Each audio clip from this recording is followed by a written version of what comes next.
今日要老大家小姐嘅客家谚语係：田愛日日多，屋愛朝朝疏。田愛日日多，屋愛朝朝疏。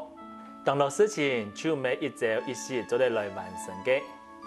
運動員要有好嘅成績，做生意要有好嘅業績，靠嘅全部就係經年累月有上心嘅練習，才有安好嘅成果。故說田愛日日多，屋愛朝朝疏哦。一下，你再來念一道：田愛日日多，屋愛朝朝疏。